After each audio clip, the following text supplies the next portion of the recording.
ഇവരിത്തരം തെറ്റുകൾ ചെയ്യുമ്പോൾ, ഈ CPM എന്ന് പറയുന്ന പാർട്ടി ഇത്തരത്തിലുള്ള തെറ്റുകൾ ചെയ്യുമ്പോൾ അതിനൊരു തിരക്കഥ അവർ മുൻകൂട്ടി ഉണ്ടാക്കും.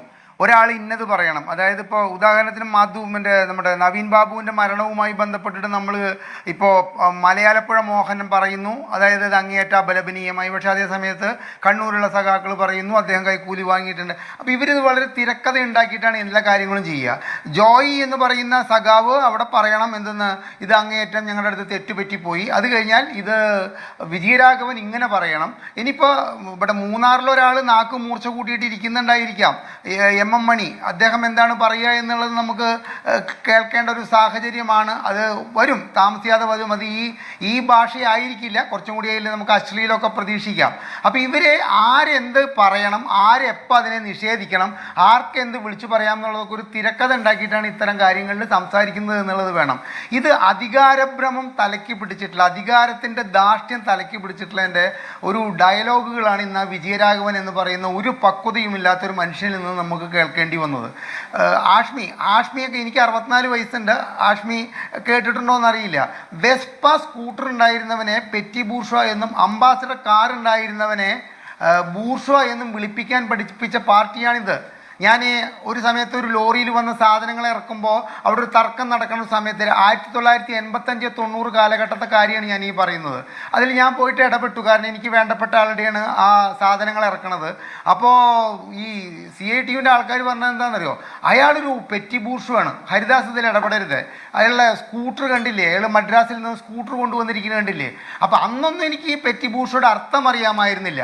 പിന്നീട് ഞാൻ ഈയിടെ അദ്ദേഹത്തെ കണ്ടപ്പോൾ ചിരിച്ചുകൊണ്ട് പറഞ്ഞു, ഞങ്ങൾക്ക് പാർട്ടി ക്ലാസ്സുകളിൽ പറഞ്ഞു തരുന്നതാണ്, സ്കൂട്ടർ ഉള്ളവൻ പെറ്റി ബൂർഷുവാണ്, അംബാസഡർ കാറുള്ളവൻ ബൂർഷുവായാണ്, അവരോടൊന്നും നമ്മൾ ഒരു വിധത്തിലുള്ള വിട്ടുവീഴ്ചയ്ക്കും തയ്യാറാവരുത് എന്ന് പറഞ്ഞ് പഠിപ്പിച്ച സഖാക്കൾക്കൊക്കെ തന്നെ ഇപ്പോൾ ഏകദേശം 15 ലക്ഷത്തിനും 40 ലക്ഷത്തിനും ഇടയിലുള്ള വാഹനങ്ങളിൽ മാത്രം അവർ സഞ്ചരിക്കുമ്പോൾ അവർ നമ്മളോട് പറയുകയാണ്, ഞങ്ങളുടെ സമ്മേളനം നടക്കുമ്പോൾ ഒരു ദിവസം നിങ്ങൾക്ക് സഞ്ചരിക്കാതിരുന്ന എന്താ, അമ്മായിയമ്മയ്ക്ക് ഗുളിക മേടിക്കാൻ വേണ്ടിയിട്ട് പോവുകയാണോ, അല്ല ലോക്സഭാ തെരഞ്ഞെടുപ്പ് കഴിഞ്ഞപ്പോൾ തിരുത്താൻ തയ്യാറാണെന്ന് പറഞ്ഞിട്ടുള്ള കുറേ മീറ്റിങ്ങുകൾ നിങ്ങളതൊക്കെ റിപ്പോർട്ട് ചെയ്യുന്നു കണ്ടു. അതായത് ജില്ലാ കമ്മിറ്റി, സംസ്ഥാന കമ്മിറ്റി, PEB തിരുത്തുകയാണ്, എല്ലാ കാര്യങ്ങളും തിരുത്തിയിട്ടിന് മുൻപോട്ട് പോകണം എന്നുള്ളത്.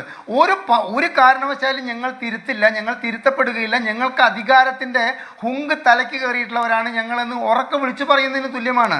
ഞാൻ ഹാഷ്മിയോട് ഒരു കാര്യം ചോദിക്കട്ടെ, ഈ സഖാവിനോട് ഞാൻ ചോദിക്കുകയാണ്, ഇവിടെ ഈ വാഹന വ്യൂഹം, മുഖ്യമന്ത്രിക്ക് 2.5 കിലോമീറ്റർ അദ്ദേഹത്തിൻ്റെ ക്ലിഫ് ഹൗസിൽ നിന്നും നിയമസഭയിലേക്ക്, സെക്രട്ടേറിയറ്റിലേക്ക് സഞ്ചരിക്കാനുള്ള വാഹന വ്യൂഹത്തിൻ്റെ വ്യാപ്തി കണ്ടിട്ട് ജനങ്ങൾ ആവശ്യപ്പെടുന്നുണ്ട് എന്ത്, ഇത്രയധികം വാഹനത്തിൽ ഒരു മുഖ്യമന്ത്രിക്ക് സെക്യൂരിറ്റി കൊടുക്കേണ്ട ആവശ്യം എന്താണുള്ളത്? അതൊരു കമ്മ്യൂണിസ്റ്റ് മുഖ്യമന്ത്രിയല്ലേ. അതിന് ഇത്തരം ചാനൽ ചർച്ചകളിൽ ഈ ന്യായീകരണ തൊഴിലാളികൾ പറയുന്നത് എന്താ, ഇത് കമ്മ്യൂണിസ്റ്റ് വിരുദ്ധതയാണ്, ഇടതുപക്ഷ ജനാധിപത്യ മുന്നണിയോടുള്ള വിരുദ്ധത കൊണ്ടാണ് ഇത്തരത്തിലുള്ള കാര്യങ്ങൾ പറയുന്നത്. ബ്ലൂ ബുക്കിൽ എഴുതി വെച്ചിട്ടുള്ള കാര്യങ്ങളാണ് മുഖ്യമന്ത്രിക്ക്. ബ്ലൂ ബുക്ക് കൃത്യമായി കൈകാര്യം ചെയ്ത് റിട്ടയർഡ് IPS ഉദ്യോഗസ്ഥൻ എന്നോട് പറഞ്ഞിട്ടുണ്ട്. അതിൽ 45 വാഹനത്തിൻ്റെ 25 വാഹനത്തിൻ്റെ അകമ്പടിയെ കുറിച്ചിട്ടല്ല, ഒരു മുഖ്യമന്ത്രിക്ക് നൽകേണ്ട ഈ സെക്യൂരിറ്റിയുടെ കൃത്യമായ ഒരു നിയമാവലി അതിൽ എഴുതി വെച്ചിട്ടുണ്ട് എന്നുള്ളതാണ്. അപ്പം 45 വാഹനത്തിലായാലും 25 വാഹനത്തിലായാലും പോകുന്നതിനെ ജനങ്ങളുടെ നികുതി പണം കൊണ്ടാണെന്നുള്ള ബോധത്തിൽ അവൻ വിമർശിക്കുമ്പോൾ അവനെ കമ്മ്യൂണിസ്റ്റ് വിരുദ്ധരായിട്ടും ഇത്തരത്തിൽ അവനവൻ്റെ കാര്യങ്ങൾക്ക്, കുട്ടിയെ ആസ്പത്രിയിൽ കൊണ്ടുപോകാൻ, കുട്ടിയെ സ്കൂളിൽ വിടാൻ, അല്ലെങ്കിൽ കണ്ണാശുപത്രിയിലേക്ക് പോകാൻ, അല്ലെങ്കിൽ ആയുർവേദ ആസ്പത്രിയിലേക്ക് പോകുന്നവർ ചിരിച്ച് കളിച്ച് ഉല്ലസിച്ചിട്ട് എന്തിനാ എല്ലാവരും കാറിൽ പോകുന്നത്, എന്തിനാ കുറേ ആൾക്കാർക്ക് നടന്നു പോക്കൂടെ എന്നൊരു കമ്മ്യൂണിസ്റ്റ് നേതാവ് ജനങ്ങളെ നോക്കി ചോദിക്കേണ്ട അവസ്ഥ എന്ന് പറഞ്ഞു കഴിഞ്ഞാൽ അത് ധാർമ്മികമായ അധപ്പതനമാണ് കമ്മ്യൂണിസ്റ്റ് പാർട്ടിയുടേത് എന്ന് പറഞ്ഞുകൊണ്ട് ഇവരൊക്കെ നേതാക്കളായി നടക്കുന്നത് തന്നെ അപമാനകരമായ സംഗതിയാണെന്നാണ് എനിക്ക് പറയാനുള്ളത്. ഒരു കാര്യം കൂടി പറഞ്ഞിട്ട് ഞാൻ അവസാനിപ്പിക്കാം. ഇരിക്കുന്നവരാരാണോ അവരുടെ ചട്ടുകല്ലേ അവര്. നോക്കൂ, വാക്കുകൊണ്ടും പ്രവൃത്തി കൊണ്ടും നോട്ടം കൊണ്ടും നല്ല സന്ദേശങ്ങളും നല്ല വാക്കുകളും ഉരുവിടേണ്ട ഈ പോളിറ്റ് ബ്യൂറോ അംഗത്തെ പോലുള്ളവർ ഇത്തരത്തിലുള്ള വാക്കുകൾ പറഞ്ഞുകൊണ്ട് എന്താണ് ചെയ്യുന്നത് ഹാഷ്മി? ഇത് സത്യത്തിൽ പറഞ്ഞു കഴിഞ്ഞാൽ ഒരു ഇൻസ്പിറേഷൻ കൊടുക്കുകയാണ് അണികൾക്ക്. നിങ്ങൾ ചെയ്തോ, ഇത് ജോയി അങ്ങനെ പറഞ്ഞു കഴിഞ്ഞാൽ ഞാൻ ഇങ്ങനെ പറയും. ഇപ്പം എന്താണ് ഈ സമ്മേളനം നടക്കുന്ന വേദിയിൽ മാധ്യമങ്ങളെ നോക്കിക്കൊണ്ട് എം.വി. ഗോവിന്ദൻ പറഞ്ഞിരിക്കുന്നത് വൈരുദ്ധ്യാധിഷ്ഠിത ഭൗതികവാദത്തിൻ്റെ ഒരു ഭാഗമാണ് മാധ്യമങ്ങൾ ഇതിനെ വളച്ചൊടിച്ചു കൊണ്ടുപോകുന്നതെന്ന്. എനിക്ക് പരിചയമുള്ള ഒരുപാട് കമ്മ്യൂണിസ്റ്റ് ആചാര്യന്മാരോട് കേരളത്തിൽ ജീവിച്ചിരിക്കുന്നവരോട് ചോദിച്ചു, ഇതും വൈരുദ്ധ്യാധിഷ്ഠിത ഭൗതികവാദവും തമ്മിൽ എന്താ ബന്ധമുള്ളത്? നാട്ടുകാരുടെ സഞ്ചാര സ്വാതന്ത്ര്യം നിഷേധിച്ചുകൊണ്ട് നടു റോട്ടിൽ ഒരു സ്റ്റേജ് കെട്ടി പന്തലിട്ടിട്ട് ഒരു സമ്മേളനം നടത്തുന്ന കാര്യത്തിൽ പിന്നീട് എന്താ ഉണ്ടായത്? മാധ്യമങ്ങൾ വളച്ചൊടിച്ച് ഒരു ഭാഗത്തുനിന്ന് മാത്രം എടുത്തുകൊണ്ട് കൊടുത്തതാണ് എന്നുള്ളത്. നാളെ തീർച്ചയായിട്ടും ഹാഷ്മി ഉറപ്പായിട്ട് വിജയരാഘവൻ പറയാൻ പോകുന്നത് ഇതാണ്.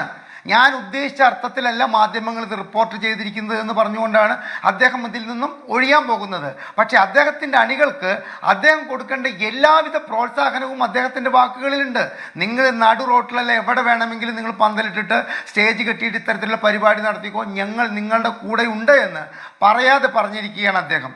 ശ്രീ അസ്കർ, താങ്കളൊരു കാര്യം പറഞ്ഞു, എന്ത് സ്ഥലപരിമിതിയുള്ള സ്ഥലത്താണ് ഞങ്ങളിത് നടത്തുന്നത്. അതുകൊണ്ട് ഒരു പക്ഷേ എന്താണ് സുഹൃത്തെ, ഇതവിടെ ഈ സമ്മേളനം അവിടെ നടന്നില്ലെങ്കിൽ പിറ്റേ ദിവസം കേരളം അറബിക്കടലിലേക്ക് പോവോ? ഒന്നും സംഭവിക്കില്ല. നിങ്ങൾക്ക് 1 കിലോമീറ്റർ അപ്പുറത്തേക്കോ 1 കിലോമീറ്റർ ഇപ്പുറത്തേക്കോ പോയി കഴിഞ്ഞു കഴിഞ്ഞാൽ സ്ഥലമൊക്കെ കിട്ടും. ഇത് വാശി. ഞങ്ങളുടെ ഭരണം നടക്കുമ്പോൾ ഞങ്ങളുടെ പാർട്ടി സമ്മേളനം ഞങ്ങൾ നടു റോട്ടിൽ നടത്തുമെന്ന് ജനങ്ങളെ നോക്കി ഉച്ചയിസ്തരം വിളിച്ചു പറഞ്ഞതിൻ്റെ ഒരു വാശിയാണ് ഇതിന് പിന്നിലുള്ളത്. അല്ലാതെ മറ്റൊരു വിധ വികാരവും ഇതിന് പിന്നിലില്ല. സ്ഥലം ഇല്ലാത്തതോ അല്ലെങ്കിൽ മറ്റ് സ്ഥലങ്ങളിലേക്ക് പോകാനോ കഴിയാത്തതല്ല ഇത് നികുതിദായകരായ ഞങ്ങളോടുള്ള വെല്ലുവിളിയാണ്. അതിനപ്പുറം യാതൊന്നും ഉണ്ടായിരുന്നില്ല. ഇനിയും ഇത്തരത്തിലുള്ള പരിപാടികൾ ഹാഷ്മി നടക്കും. പാതയോര പൊതുയോഗങ്ങൾ നിരോധിച്ച ഹൈക്കോടതിയെ ചോദ്യം ചെയ്തുകൊണ്ട് നമ്മളൊരു യാത്ര പോവും. ഞാൻ ഗുരുവായൂർക്ക് എറണാകുളത്ത് നിന്ന് ആഴ്ചയിൽ ഒരു പ്രാവശ്യം പോകുന്ന ആളാണ്. എല്ലാ പാതയോരത്തും പൊതുയോഗങ്ങൾ നടത്തണോ? ജനങ്ങളുടെ ജീവൻ ഒരു വാഹനത്തിൻ്റെ നിയന്ത്രണം വിറ്റ് അതിലേക്ക് കയറി ചെന്നാലുണ്ടാകുന്ന ആപത്ത് മനസ്സിലാക്കിക്കൊണ്ടാണ് ഹൈക്കോടതി അത് പറഞ്ഞത്. CPM എന്ന് പറയുന്ന പാർട്ടിയോടോ മറ്റ് രാഷ്ട്രീയ പാർട്ടികളോടോ ദേഷ്യം കൊണ്ടല്ല എന്ന് മനസ്സിലാക്കാനുള്ള വിവേചന ബുദ്ധിയില്ലാത്ത നമ്മുടെ കേരളത്തിലെ രാഷ്ട്രീയ പാർട്ടികൾ, എല്ലാ രാഷ്ട്രീയ പാർട്ടികളും റോഡ് സൈഡിൽ പൊതുയോഗങ്ങൾ നിർബാധം തുടരുന്ന ഈ സാഹചര്യത്തിൽ ഇനിയും ഇത്തരത്തിൽ റോഡ് കുഴിച്ചും ജനങ്ങളുടെ സഞ്ചാര സ്വാതന്ത്ര്യം അടച്ചുകെട്ടിയും ഇവർ നടത്തുന്ന ഇത്തരം കോപ്രായങ്ങൾ കാണാൻ വിധിക്കപ്പെട്ടവരാണ് കേരളത്തിലെ ജനങ്ങൾ എന്നാണ് എനിക്ക് പറയാനുള്ളത്.